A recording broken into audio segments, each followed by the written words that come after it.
Next പറയാൻ പോകുന്നത് cubic പോളിനോമിയലിന്റെ സീറോസ് തമ്മിലുള്ള റിലേഷൻഷിപ്പ് ആണ് പറയാൻ പോകുന്നത്. അപ്പൊ ഇവിടെ A X cube plus B X square plus C X plus D ആണ് ക്യൂബിക് പോളിനോമിയലിന്റെ ജനറൽ ഫോം.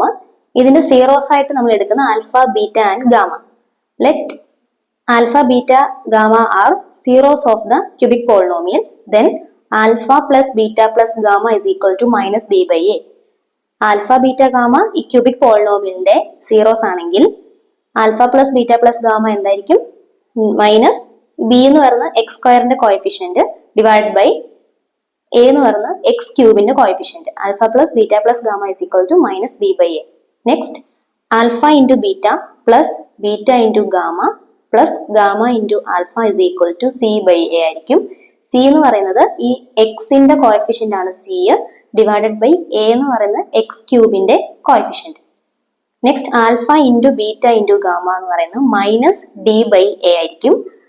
ഡി എന്ന് പറയുന്നത് ഈ ക്യൂബിക് പോളിനോമിയലില് എക്സിന്റെ ടേം ഒന്നും ഇല്ലാതെ വരുന്ന കോൺസ്റ്റന്റ് ആണ് ഡി.